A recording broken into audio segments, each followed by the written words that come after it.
Hello student, I am your SS teacher from SP Genesis. In Standard 9, Chapter 8, Framing of Constitution and its Future.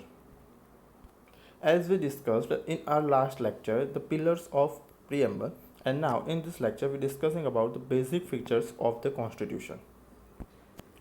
As we know, the Constitution, which is come into force on the date of 26 January 1950, is considered as the longest, extensive, and the detailed written document.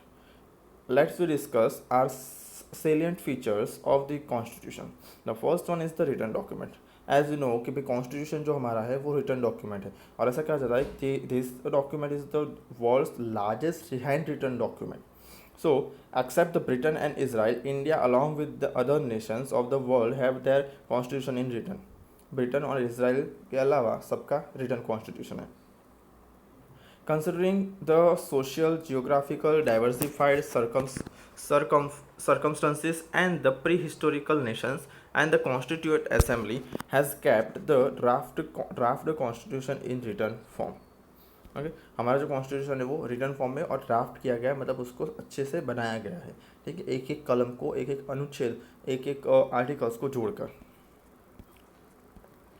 Second features is that the size of constitution.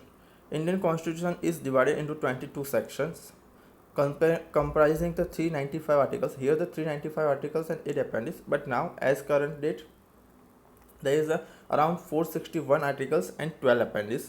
12 appendices तो दिया ही हुआ है bracket में now करके, but there is some corrections is the 461 article in the constitution as today. ठीक है, आज की डेट के हिसाब से वहाँ पे इतने हैं. The Constitution comprised the provisions for the state administration and the states' interrelation, fundamental rights, principles for political policies, judiciary, election commission, government institutions, minorities, scheduled caste, and the deprived groups.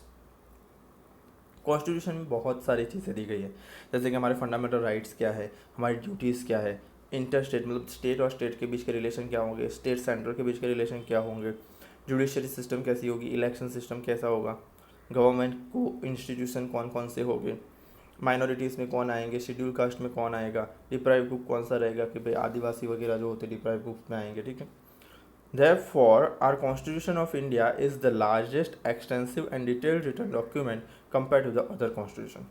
इसीलिए कहा जाता है कि दुनिया के किसी भी constitution से सबसे बड़ा हैंड रिटन एंड सबसे लॉन्गेस्ट कॉन्स्टिट्यूशन है.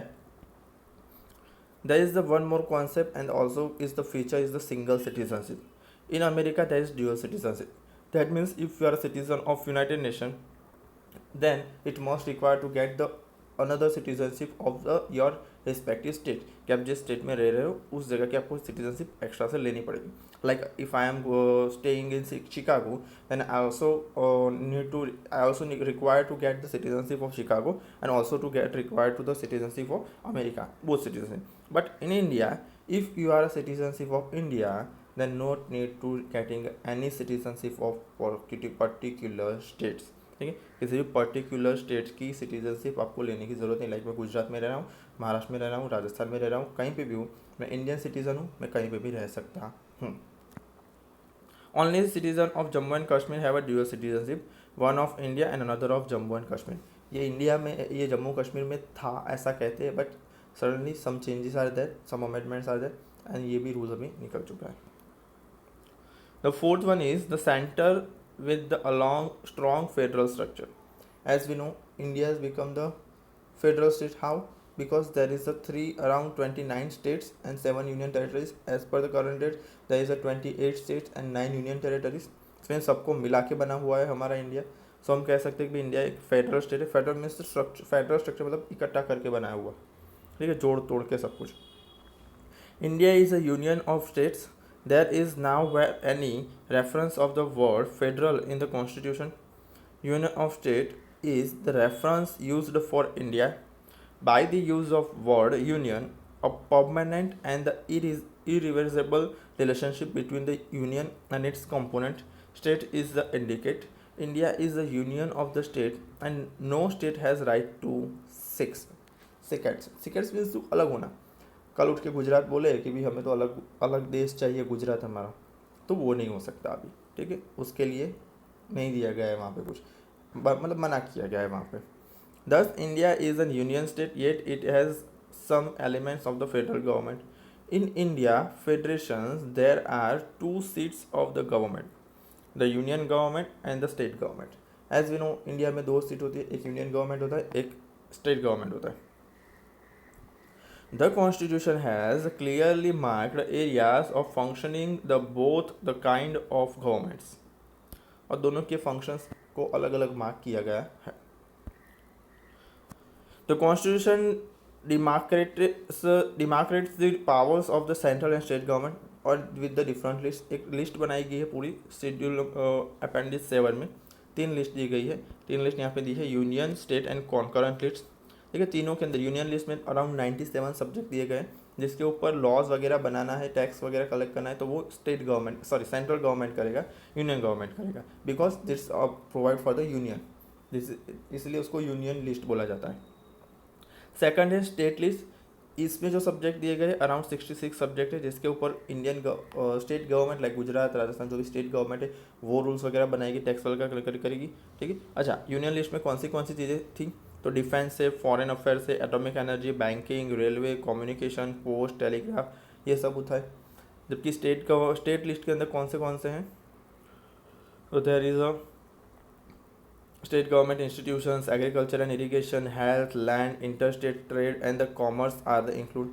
If there is a failure of the law and order in the state, the union government with the consent or the against the will of the state can send the reverse police force. अगर state government इसके ऊपर law बनाने में असफल होती है तो union government इसको कवर कर सकता है. लास्ट वाला है कॉन्करेंट लिस्ट, जिसके ऊपर दोनों को सत्ता है, दोनों इसके ऊपर काम कर सकते हैं मिलजुल के. ठीक है, जिसके अंदर सेंट्रल, उसके अंदर 47 सब्जेक्ट दिए गए हैं टोटल, जिसके अंदर आता है civil procedure, criminal and civil procedure, marriage and divorce, education, economic planning, trade, union, etcetera etcetera. Okay, now we discussing about one more point, that is the residuary power. What is the residuary power? The subject which are not specifically allotted to the union or states are included in the residuary power. जो subject किसी भी रूप से specifically allow नहीं किए गए हैं उसको रेसिडुअरी पावर में डाला जाता है. Matter that are not included in the division of power are known as a residuary power. किसी भी डिवीजन पावर में नहीं डिवाइड किया गया उसको, तो उसको रेसिडुअरी पावर बोलेंगे. The central government is given the power to legislation on this residuary subject, और सेंट्रल गवर्नमेंट को इसका पावर दिया गया है. The financial distribution of the resources is done between the union government and state government. Excise and custom, export import, income tax, all those major taxes are decided by the central government. By the sales tax, revenue tax, entertainment tax, education tax, which are having merged financial resources, are decided by the state government. As we know income tax वगैरह जो central government देता है, तो सामने central tax, अभी GST वगैरह आया तो जीएसटी में दोनों को पावर है, हमें पता है कि जीएसटी सेंट्रल गवर्नमेंट भी लेता है, स्टेट गवर्नमेंट आधा आधा कर लेते हैं. ठीक है, इस हिसाब से होता है. Unified arrangement during the crisis. अगर कोई क्राइसिस हो जाते हैं, जैसे अभी सिचुएशन है, एक तरफ कोरोना है, एक तरफ चाइना अटैक कर रहा है, परेशान कर रहा है, एक तरफ पाकिस्तान कर रहा है ना, तो ऐसी सिचुएशन अगर ज़्यादा बढ़ जाती है, ठीक है, तो वहाँ पे 3 प्रकार की इमरजेंसी लगाने की गवर्नमेंट को सत्ता है, सेंट्रल गवर्नमेंट को. कौन सी देखते हैं. The first is the national emergency. National emergency can be declare at the time of war, external attack और द आर्म्ड रिबेलेशन. अगर हमारी जो सेना है वो रिबेल कर दे, ठीक है, बगावत बोलते हैं उसे, वो कर दे, या फिर बाहर से कोई अटैक करे, जैसे चाइना अटैक कर दे, तो उस टाइम पे नेशनल इमरजेंसी लगेगी, 1 साल तक सत्ता बढ़ जाएगी सेंट्रल गवर्नमेंट की. Due to law and order break down, the state can not functioning according to the constitution, so the constitutional emergency is declare. अगर किसी स्टेट में कोई गवर्नमेंट गिर जाती है, फिर सरकार असमर्थ हो जाती है सत्ता चलाने से, तो वहाँ पे कॉन्स्टिट्यूशनल इमरजेंसी, दैट मीन्स राष्ट्रपति शासन लगाया जाता है. आपने ये वर्ड सुना होगा, राष्ट्रपति शासन, बहुत बार. थर्ड वन है due to increase in the price there is the monetary value arise at that the financial emergency declare. Financial emergency declare कर दी जाए. क्यों? भाव बढ़ जाए, सभी के दाम बढ़ने लगे अचानक से, लोगों के पास पैसा ही ना हो, तो financial emergency, financial crisis declare किया जाएगा. तो this threes are the emergencies that government can put on us just because of some crisis in our countries. Okay. Now, what is our parliament system? Let's discuss. As you know, there is the two government, state and central. Central government there is a, और India में parliamentary system है. Parliamentary system है तो यहाँ पे दो houses हो गए पार्लियामेंट्री सिस्टम में, ठीक है. Because India is a bicameral has a bicameral parliamentary system. Bicameral means दो हाउसेस होना, ठीक है. बाइकैमरल का मीनिंग होता है दो हाउसेस होना. There is a upper house and lower house. Upper house is called the Rajya Sabha, lower house is called the Lok Sabha. Okay, the government is carried in the name of the president at the union and the governor at the state. President होता है वो central level पे होता है, governor जो होता है वो स्टेट लेवल पे होता है. Actual administration is carried by the council of minister headed by the prime minister at the union level. Prime minister union level पे होता है और उसके अंडर में काउंसिल ऑफ मिनिस्टर होता है जो एक्चुअली वर्क करते हैं. प्रेसिडेंट यहाँ पे सिर्फ नाम का होता है, सिर्फ सिग्नेचर करने के लिए रखा है. और जबकि स्टेट में चीफ मिनिस्टर होता है और उसका काउंसिल ऑफ मिनिस्टर होता है, ठीक है. The council of minister is responsible to the legislature that comprise the representative of the people. Legislative में जो मेंबर्स बैठते हैं उसे हम काउंसिल ऑफ मिनिस्टर बोलते हैं और जो हमें और कॉन्स्टिट्यूशन को रिस्पॉन्सिबल होते हैं. The president select the 12 people who are expert and the experienced from the various field of Rajya Sabha for Rajya Sabha, ठीक है. राज्यसभा के लिए प्रेसिडेंट 12 सदस्यों को नियुक्त करता है. Rajya Sabha is a permanent house. इसके बारे में डिटेल में आगे के चैप्टर में देखेंगे, ठीक है. Rajya Sabha is the permanent house which is the 1/3 members retire after every 2 years. Rajya Sabha के 1/3 मेंबर हर 2 साल पर रिटायर होते हैं और उसकी जगह नए मेंबर्स आ जाते हैं हर 2 साल में, ठीक है. मतलब राज्यसभा कभी डिसॉल्व नहीं होती. सामने लोकसभा हर 5 साल में डिसॉल्व हो जाती है और फिर से नया इलेक्शन होकर सारे मेंबर्स नए आते हैं, ठीक है. Now 7th is the independent and impartial judiciary. ये खास करना because it's a very important. Indian constitution has provide the for the establishment of an independent and impartial judiciary. There is the supreme court at the top, सबसे ऊपर supreme court. Then after high court at the state level. Then after district court and the district level. फिर taluka court at taluka level and other courts like the special court, local court and all that, ठीक है. The judgement of supreme court are the binding to all the subordinate courts of the nations. बिट किया जाता है मतलब उसको संभाल के रखा जाता है, उसके कोई भी स्पेशल जजमेंट हो, ठीक है, एज अ लॉ के तौर पे उसको यूज़ किया जाता है for the state and the other governments के, मतलब स्टेट गवर्नमेंट के अंदर में जो भी हाई कोर्ट्स वगैरह आती है, लोअर कोर्ट्स वगैरह, उनके लिए. In case of conflict between the union and state government matters relating to the constitution and the interpretation of the status and the final decision is the vested with the supreme court. अगर central और state government के बीच कोई conflict होते हैं relating with the constitution, interpret करने में गलती करते तो उसको इंटरप्रिटेट करेगा सुप्रीम कोर्ट और उसका डिसीजन फाइनल कहा जाएगा. That's why the supreme court is the protector and the guardian of the constitution. पूछा जाए the supreme court is the protector and the guardian of the constitution explain, तो आप ऊपर का जो मैंने अभी पॉइंट बोला वो आप लिख सकते हो. Now our 8th point is the amendment in the constitution. How to amend our constitution. Amendment कैसे डाल सकते, चेंजेस कैसे कर सकते, what is the procedure of the amendment in the constitution. For the compare to the other countries constitution, constitution of India is a dynamic, flexible है. Constitution can be amended as and when required. जब भी ज़रूरत लगे ऐसी कोई चीज़ उसको require हो तो उसके हिसाब से चेंजेस कर सकते हैं. Constitutional provisions can be amended in 3 ways. 3 तरीके से उसको अमेंडमेंट में डाल सकते हैं.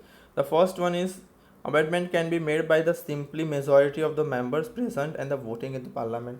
सिंपल मेजॉरिटी, जितने में पार्लियामेंट में मेंबर्स उपस्थित है उनका वोटिंग करके मतलब 50% के ऊपर एक चला जाए चलेगा. Certain amendments required to the special majority to call the 2/3 majority. जितने मेंबर्स है उसमें से 2/3 की मेजॉरिटी चाहिए तो होगा. And the concerning the union state relation, the special majority that is the 2/3 and the concurrent not less than the 50% and the state legislature is required. ठीक है, अगर स्टेट में वो उसको मेजॉरिटी, अगर यूनियन और स्टेट के बीच का कोई मैटर है तो उसके लिए स्टेट में उसकी 50% से प्लस और यूनियन में उसकी 2/3 मेजॉरिटी होनी चाहिए.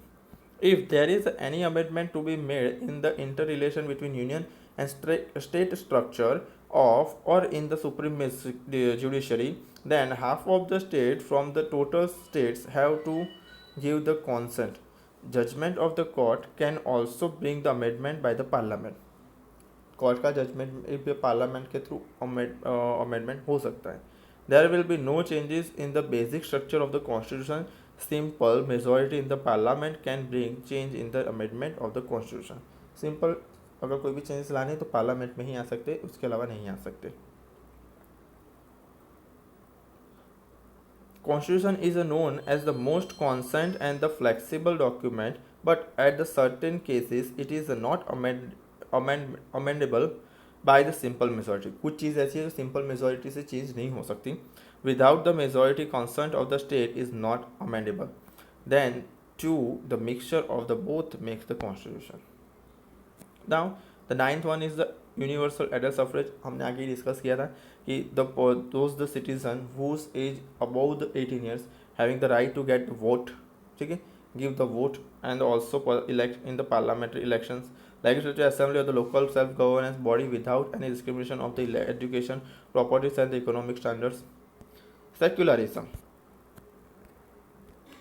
सेक्युलरिज्म ये भी हमने आगे डिस्कस किया था कि व्हाट इज सेक्युलरिज्म. तो because India has the different regions, different caste, different धर्मस वगैरह ऑल, ठीक है.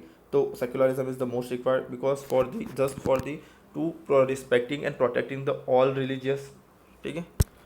And the state has to the absolute impartial and the neutral in the respect of the religious. Only the secular state can be offered proper and the equal treatment. Just because सभी को equally सारे अधिकार मिले, equally सबको opportunities मिले, that's why this word is included in our constitution. Judicial review is the chief characteristics of the constitution. Judicial reviews administers to the working of the union and the state within the jurisdiction without disrespecting the power of parliament, ठीक है. Supreme court government के powers को disrespect नहीं करेगा और parliament court के power को, supreme court के पावर को डिसरिस्पेक्ट नहीं करेगा और दोनों को एक दूसरे के रिस्पॉन्सिबल होकर वर्क करेंगे. That's why the judicial review is the most required. The parliament amendment, external order, ordinance and the judicial judgements are given for the judicial reviews. ये सारे जुडिशियल रिव्यू में जा सकते हैं. If the court find any in discrepancy in the external order, ordinance or the judicial judgment, it can be stopped by the declaring them unconstitutional. अगर government के किसी भी ऑर्डर और ऑर्डिनेंस में उनको कहीं पे भी गलती लगती है, कहीं पे भी कोई ऐसा लगता है कि वो कॉन्स्टिट्यूशन के खिलाफ जा रहा है, तो तुरंत सुप्रीम कोर्ट उसे अटका सकती है, उसको स्टॉप करवा सकती है. फंडामेंटल राइट्स हम आगे डिटेल में देखेंगे. There is a 6 fundamental right, ठीक है, और उसमें specially the first 5 is the most important and 6 is the heart of the all our fundamental rights. The 13 one is the directive principle of the policing. इस state policy इसलिए देखिए कि state को कैसे वर्क करना है, how the state work, how the state take the decisions and the tackle the all the matters, ठीक है. And the 14 one is the provision for the backward section and the tribes. ये भी हम detail में next chapter में देखेंगे कि भाई वहाँ पे स्पेशल प्रोविजंस दिए गए हैं for those who the come into the backward classes like the SC BC OBC, ठीक है, और CBA SC SC, ठीक है, schedule tribes and schedule caste, minorities on all that, उन सब के लिए स्पेशल प्रोविजंस दिए गए. So we discussed this all 3 points: the fundamental rights, directive principles of the state policy, and the provision for the backward section in detail in the next chapter. So here हमारा 8th chapter complete हुआ in the 9th standard, the framing of constitution and its feature. Thank you.